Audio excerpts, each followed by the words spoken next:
galing tayo sa San Dionisio Sports Complex kasi TNBS tayo at nakakuha tayo ng 5K. Legit yung 5K. Ang bilis lang, parang walang ilang minuto lang no? Walang 30 minutes na. Wala no? Ang bilis lang. Maayos yung pagka-proseso kahit sobrang dami namin na Grab driver. Sa Paranaque ako naka-assign kasi Paranaque yung lisensya ko. So kung ano yung lisensya mo, doon ka kukuha. Ayun. Sumida na pala din. Ayun. Pang ano yung subsidy. Mabuti pala at naka-register tayo sa Grab. Yung libinan natin na sasakyan ay nasa Grab. Kaya nakaano tayo. Katanggap tayo. Nagbumiyahe naman tayo.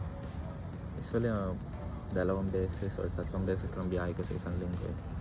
Wala lang ginagawa. And then coding yung libina ko ngayon for yung plate number. Kaya yung pick up yung dala ko 5 Wednesday.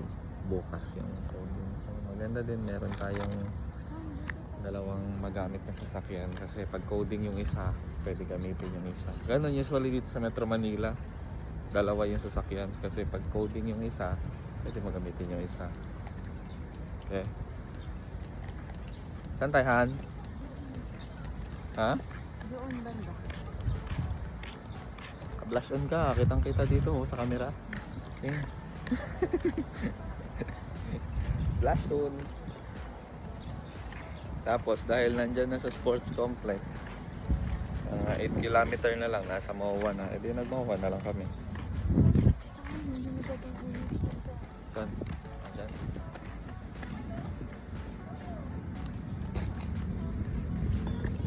Aray.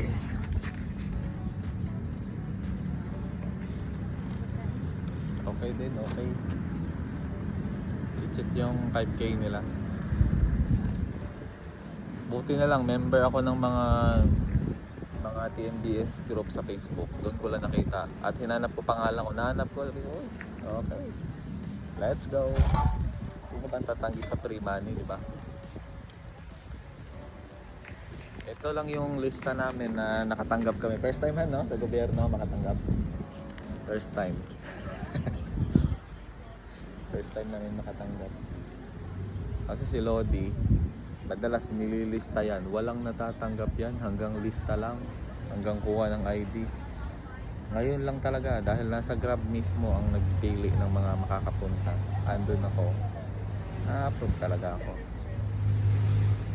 Legit siya. Okay din. Yan. Ito yung account ko. Yan o, mukha ko yun. Tapos meron akong ang daming 5-star review. O, diba? Legit. See all. Great personality. Dami akong nakikilalang tao, mga kakwentuhan. Excellent service, cool vehicle. Laging mabango yung pabango ng sasakyan ko. May candy pa ako, well prepared, helpful, love the music.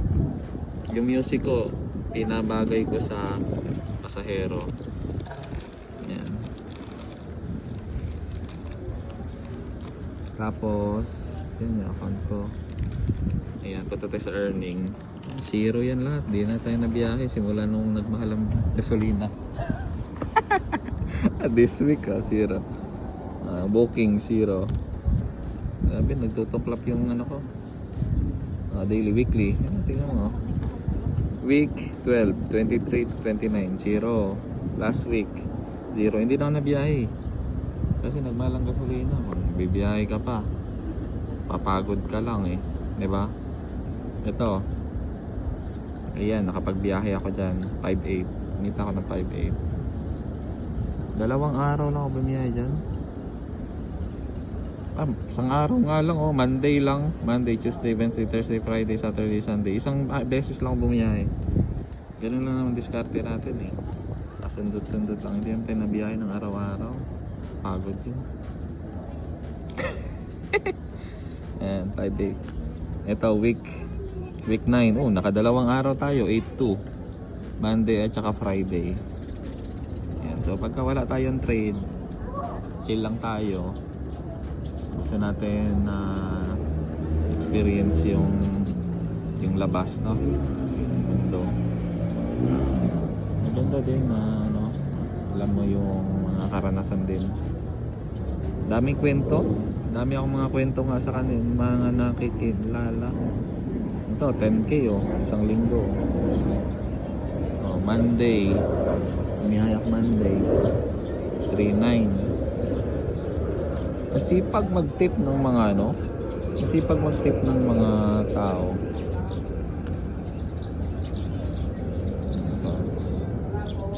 So 10-2, tatlong beses ako nagbiyahe, Monday, Friday, Saturday. 38 jobs. Week 7, isang beses na lang, Sabado. Ito, isang beses lang din, 5-1. Tapos may mga tip, ang generous mag-tip sa Grab. February yan. Ito, tatlong beses, 9K.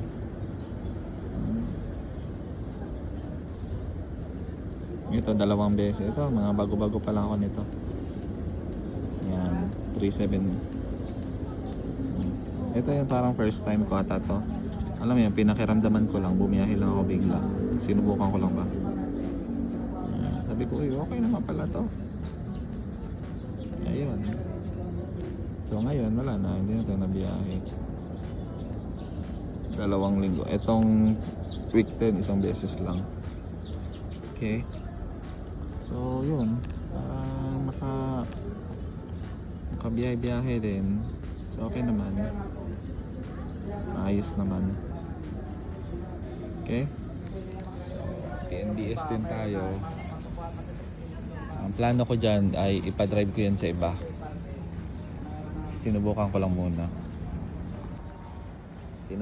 muna para alam ko na kung kumikita ba o hindi. Alam naman na nagpapa-boundary ako sa mga member ko sa church.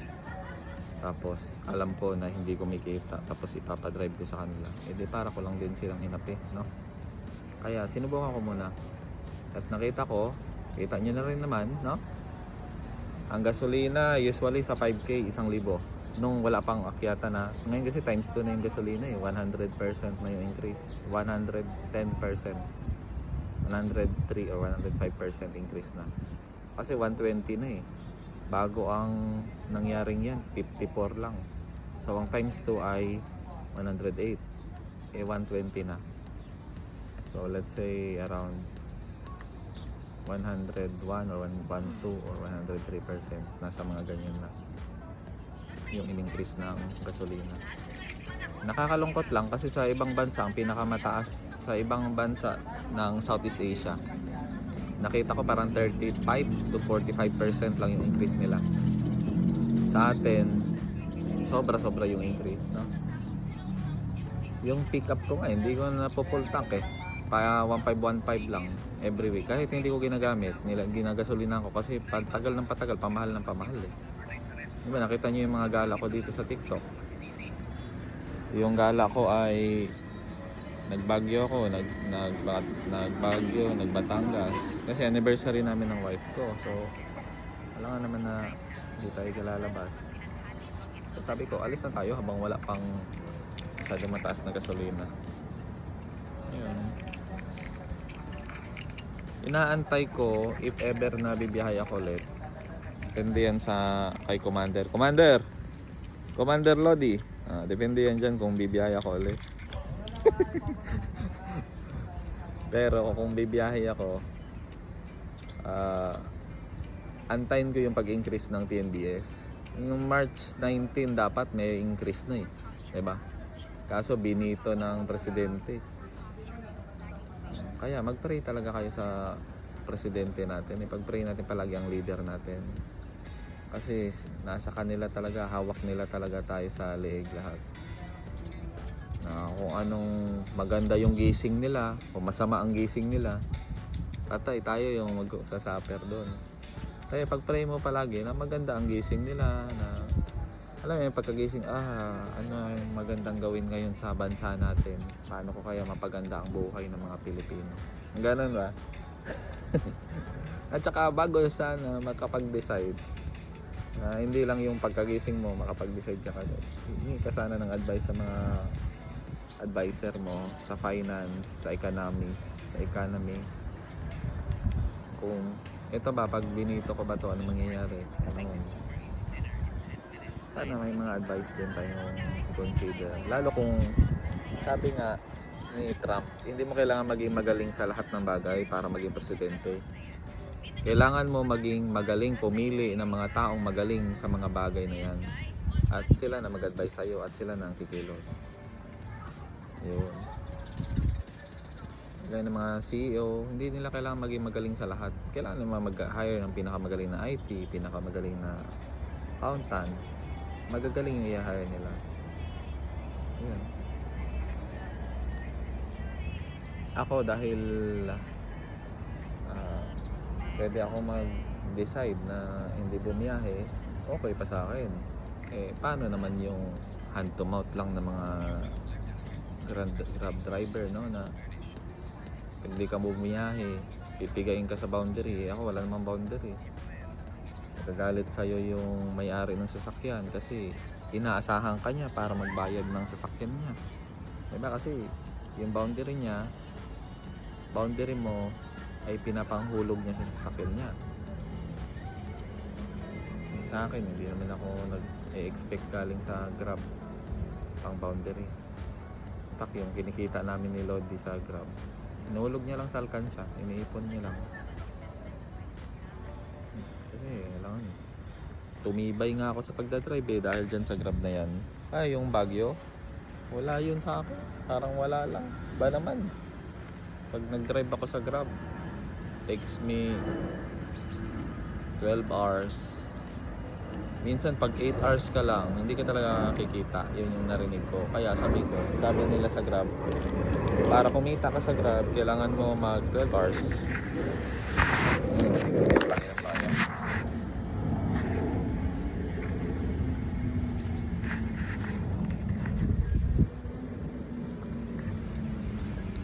Para kumita ka sa Grab, kailangan mo ng 12 hours. So ako, sinubukan ko. May mga strict pa yan. So given up ko yung mga strict. Minsan nakakakuha ako ng 6 AM na strict, tapos another ay 2 PM.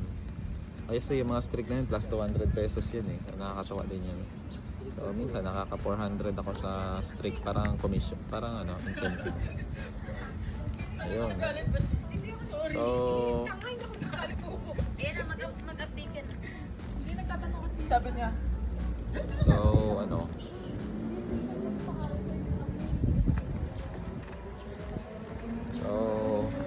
nakita ko yung Grab, maayos naman. Pero sa ngayon, yung mga last biyahe ko na nagmamahal na yung gasolina, pwede pa rin naman.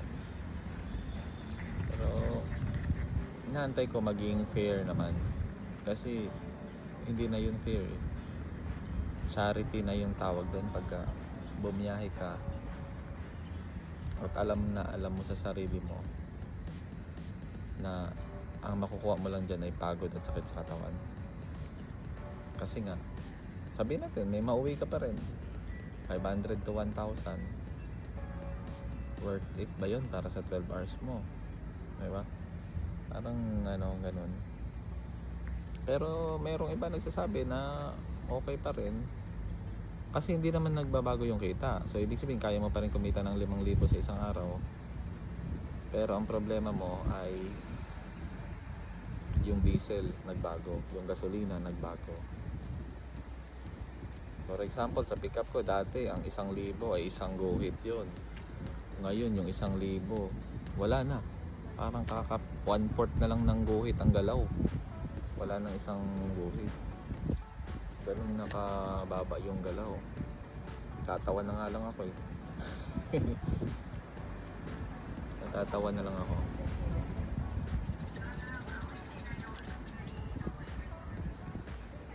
Hindi Hindi pa kasama maintenance dyan kasi yung maintenance ng sasakyan ang dalas pa ng maintenance niyan kasi yung humataw ako, umabot ako ng 200 km isang araw eh.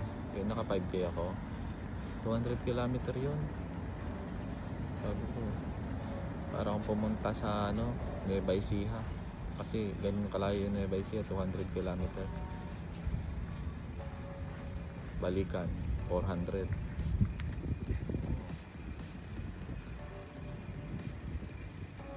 So,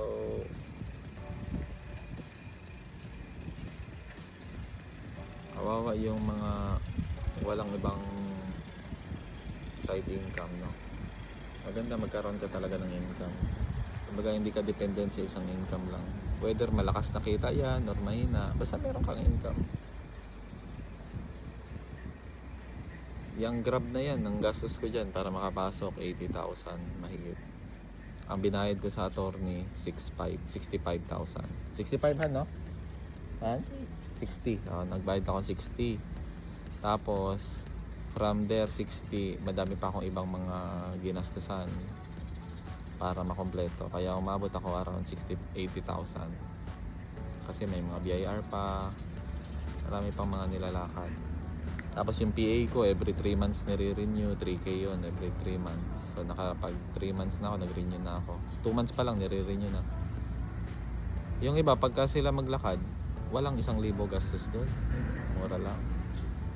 Pero ako, yung naglalakad sa akin, siya na lang din pinalakad ko kasi ayoko naman na mapagod eh. Kasi yun naman ang dahilan sa pagpapalakad mo, i-save time. You save time and you pay for your time. Saka QC, layo ko, taga South ako. Tapos Quezon City. Tapos sa gasolina ngayon.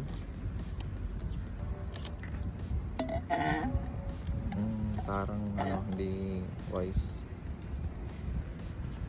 Ayan, sharing ko lang sa inyo.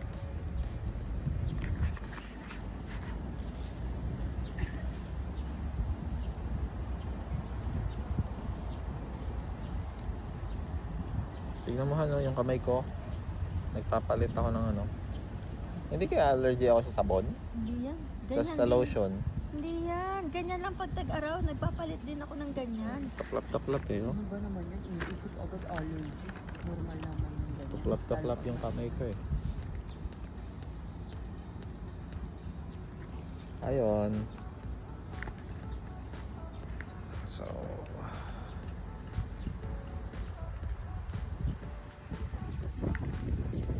chill lang.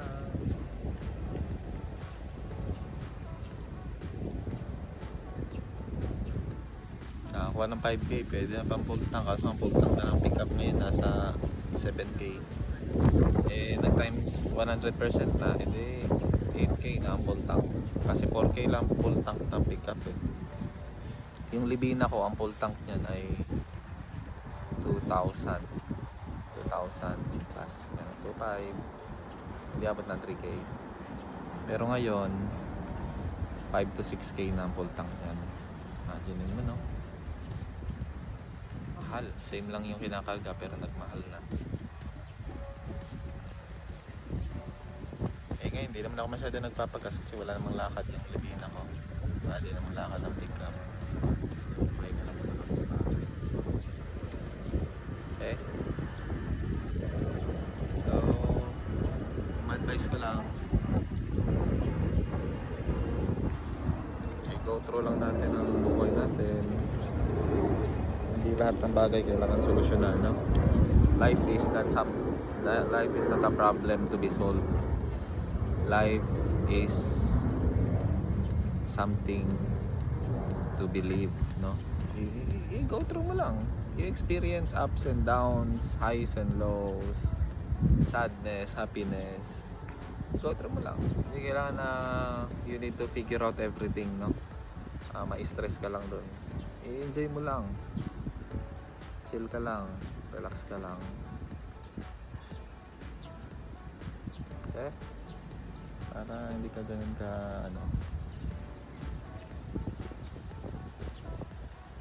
hindi ka ma-stress. Okay, all the best everyone. Ayan. Sa trading, down yung crypto ngayon eh. Kaya hindi masyado ako sa crypto. Hindi ako masyado sa crypto ngayon. Sa prop firm, nagpahinga muna ako sa prop firm. Sa forex trading, okay pa rin ang forex. Yung gold. Sa ngayon, ang maganda gawin ngayon,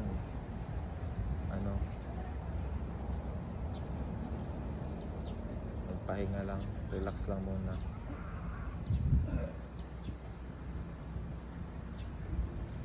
Yung skill ko ng paggagawa ng app, tinutuloy ko lang, nagagawa ko ng app.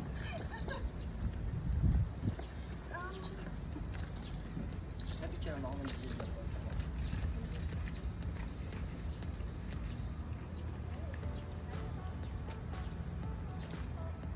Okay, bye-bye.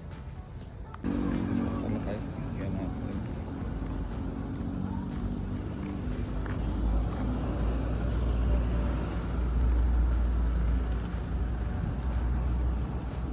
Ang tawakan. Saan tayo festival? Oo. Maaga pa eh, sarado pa mga ano.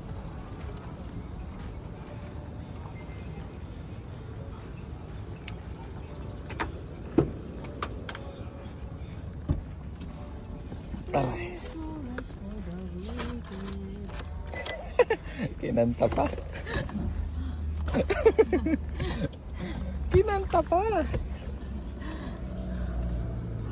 Ay. Pagka mag-on kayo ng sasakyan, paandarin nyo muna lahat yung computer bago nyo bigyan ng power. Kasi kailangan makaset muna lahat ng computer. Pag lumabas na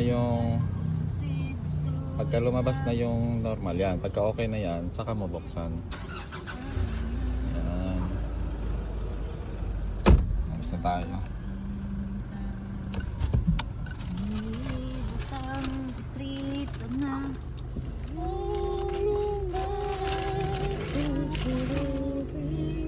Box natin yung aircon dahil Nissan tayo. Tapos na tayo.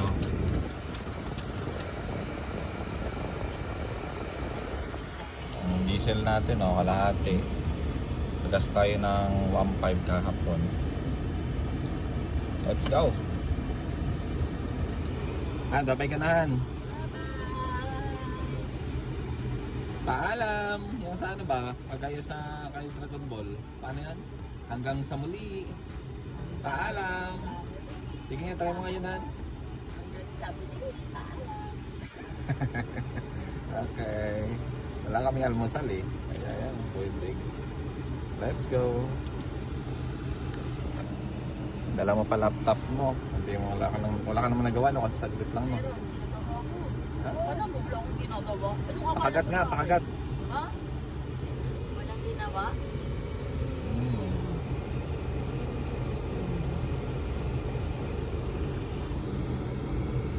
Yung ginto natin, laking tulong.